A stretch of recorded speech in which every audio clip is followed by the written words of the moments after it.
Bedford के town से, high street से एक और गोरखधंधा, और ये बड़ी मोटिवेशनल स्टोरी है। वो कैसे मोटिवेशनल स्टोरी है ये मैं जब बात करूंगा तो आपको पता चलेगा। देखें, मैं इस वक्त हूँ क्रीम्स के बाहर और ये मेरे सामने अंकल खड़े हैं। अस्सलाम वालेकुम। वालेकुम सलाम व रहमतुल्लाह। अंकल कैसे हैं आप? अल्हम्दुलिल्लाह, अल्लाह के साथ। क्या नाम है आपका? हाजी अब्दुल कयूम सिद्दीकी। पाकिस्तान कहाँ से हैं? पाकिस्तान पहले आज़ाद कश्मीर मीरपुर और हाल जेलम काला गुजरा। इंग्लैंड में 18 लाख हैं पाकिस्तानी कश्मीरी, उसमें से हम कश्मीरी 10 लाख हैं, पता है आपको? जी जी मुझे पता है। और वो आपकी तरफ बड़े बड़े बिजनेसमैन हैं। जी बेशक। ये हम क्रीम्स के बाहर खड़े हैं। जी जी आपकी दुकान है? जी जी अल्हम्दुलिल्लाह। अल्हम्दुलिल्लाह। कितने रेस्टोरेंट और क्रीम्स और इस तरह के बिजनेसेस हैं यूके में? जी रेस्टोरेंट तो बहुत ज्यादा हैं जी। आपके कितने? जी मेरा एक बेडफोर्ड में अभी पहला रेस्टोरेंट हमने ये शुरू किया है, मुनार रेस्टोरेंट बेडफोर्ड।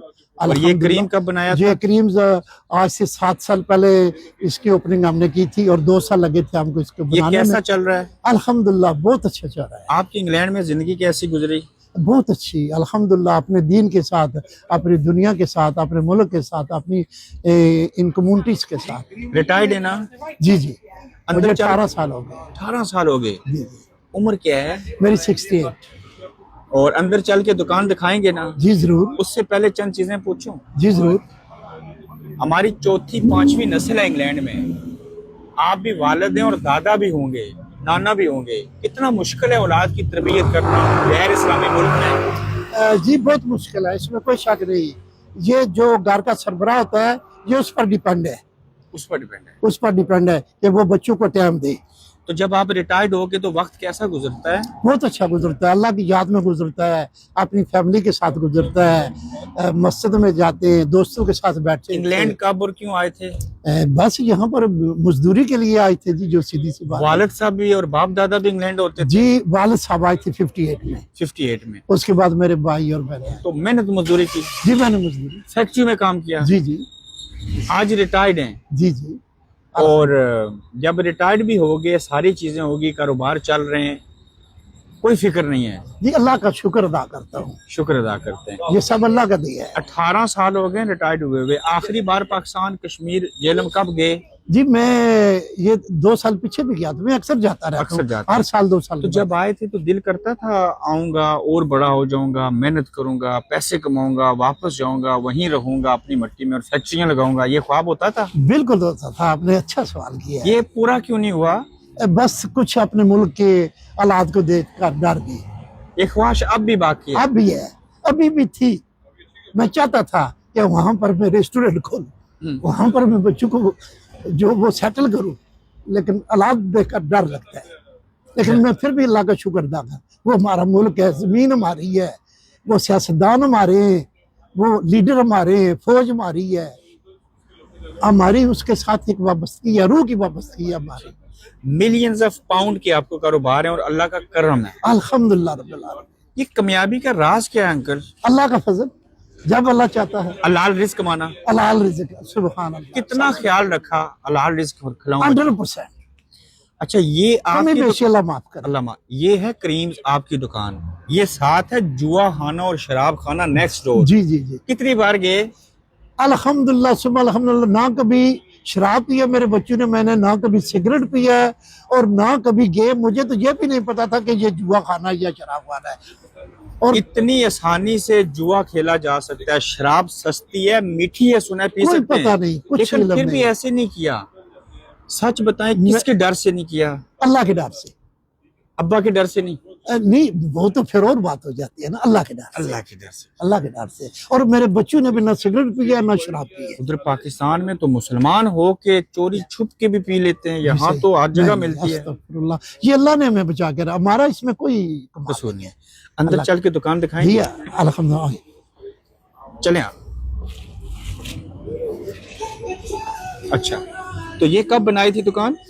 जी आज से 7 साल पहले है ना। 7 साल पहले। ये 2018 में। 18 जी। तो ये कामयाब जा रही है। अल्हम्दुलिल्लाह अल्हम्दुलिल्लाह। आप अंकल खुद भी आइसक्रीम खाते हैं? जी ये मैं- वाली जी जी जी, बस जो भी बच्चे खिला दे खा लेता हूँ। खा लेते हैं? अल्लाह कोई की बीमारी नहीं है?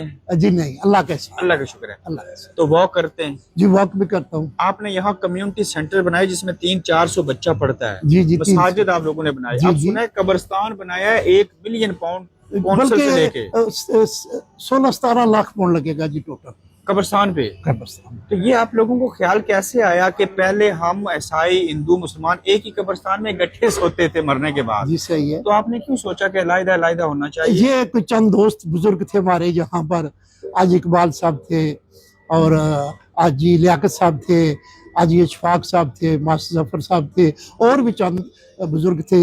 अपना हमारे एक भाई खालिद याकूब साहब है, वो केमिस का काम करते हैं। ये चंद दोस्त है जरूर। अपनी जिंदगी की कामयाबी के राजों में से एक राज को सामने रखते हुए नसीहत या वसीयत करेंगे पाकिस्तान और बाकी को देखने वालों के लिए कि जिंदगी में क्या ऐसा करना चाहिए जो अच्छी गुजरे? देखिए जी, हम अल्लाह की तरफ से भेजे गए, खुदा ही नहीं, अल्लाह ने हमें इस जमीन पर भेजा है। तो हमें चाहिए कि अल्लाह के हुक्मों को और अल्लाह के नबी पाक सल्लल्लाहु अलैहि वसल्लम के हुक्मों को हम मानकर जिंदगी गुजारे और दीन और दुनिया दोनों को लेकर चले, और फिर हमारी कामयाबी है। क्योंकि हम मुसलमान हैं, हम ईमान वाले, कुरान वाले, अल्लाह वाले, अल्लाह के हबीब वाले हैं। तो हमें दोनों चीजें रखनी चाहिए। जब 1965 की जंग हुई और जब मंगला से पानी छोड़ना था ना, तब आप जेलम हिजरत करके मीरपुर से। जी जी। इस वक्त फिर भारत पानी बंद कर रहा है, पानी छोड़ रहा है, ऊपर से कह रहा है फिर जंग करूंगा।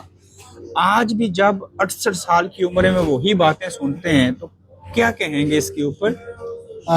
ये जी कि अल्हम्दुलिल्लाह हम मुसलमान हैं, हमारा मरने पर भी अकीदा है। जो हम इंडिया के साथ जंग में अगर गए तो फिर तो सीधे जन्नत में जाएंगे। जो लोग जाएंगे, जो बच जाएंगे वो मुजाहिद हो जाएंगे। हम तो मुसलमान हैं, हम डरने वाले तो है नहीं। और मेरी दुआ है अपने मुल्क के लिए। मुल्क के लिए। अभी मैं आपके बेटे से भी बात करूं? जी ठीक है, कर सकता हूँ ना? अच्छा, अभी जिनका आपने पहले एपिसोड देखा, नदीम मेरे साथ हैं, तो इनसे बात करेंगे। कैसे हैं? अल्लाह का शुक्र है। आपके वाले साहब से बात भी बड़ा अच्छा लगा हमें बात करके। तो ये क्रीम, ये किसका ब्रांड है? ये इटालियन जेलाटो है, क्रीम्स कैफे के नाम से।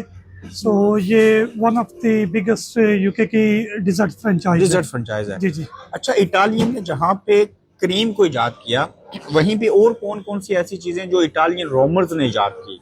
जी जी बिल्कुल, जैसे पिज़्ज़ा हो जाए और पास्ता और आइसक्रीम। आइसक्रीम ये उनकी इजाद ये है। उनकी इजाद है। जी जी। तो कितने फीसद लोग, यहाँ तो लोगों को शुगर भी होती है और चीजें भी हैं, तो डिजर्ट काफी लोग खाते हैं? जी बहुत ज्यादा, वाकई सही बात है आपकी, शुगर भी होती है पर उसके बावजूद भी ये जो है ना, वो मीठे की ना एक तलब होती है बंदे को, हाँ, तो वो ऑटोमेटिकली खींच के ले ये आती नशा है, है। खींच के ले आती ये है। नशा है। हाँ जी, नशा है। जैसे पंजाब के लोग ऐसे और ही। कराची के लोग ऐसे मीठा खाते हैं जैसे हम सही बात। नमकीन चावल या काबली पुलाव खाते हैं। ऐसा ही है, सही बात है। तो ऐसा ये ही है, मुख्तलिफ रीजन में और इंसान के जीन्स के अंदर ऐसा होता ही है। है। तो कितने एम्प्लॉइज हैं यहाँ पे? हमारे तकरीबन 15 एम्प्लॉइज है इस वक्त। 15 जी एम्प्लॉइज। 15 एम्प्लॉइज उन है। सब का रोजगार चल रहा है, तो वो ओवरसीज पाकिस्तानी होंगे, जी, इंडियन होंगे, जी, जी, ब्रिटिश भी काम करते ऐसे ही हैं। है। जी बिल्कुल ऐसे ही है। तो एक बिजनेस को मैनेज करना कितना आसान और मुश्किल है जो किसी और की फ्रेंचाइज हो? हाँ जी बिल्कुल, वैसे तो जो देखने में तो लगता है कि इजी है, पर जो फ्रेंचाइज होती है इसका जो बैक ऑफिस होता है ना, इसको चलाना बहुत मुश्किल होता है। उसके लिए ही 1 या 2 बंदे चाहिए होते हैं। और टर्म्स कंडीशन को फॉलो करना। जी बिल्कुल बिल्कुल, तो उसके ऊपर काम करना थोड़ा मुश्किल होता है, पर शुक्र अल्लाह का कि आखिरी बात बताएं कि ये कहाँ वाक़ है क्रीम? ये हम बेडफोर्ड में लोकेट करते हैं, 119 high street Bedford, MK 401N2 हमारा एड्रेस। कितने लोग बैठ सकते हैं यहाँ? तकरीबन 110 लोगों की सीटिंग है। 110 लोग। जी ठीक हो गया, बहुत शुक्रिया। थैंक यू, मेहरबानी। Thank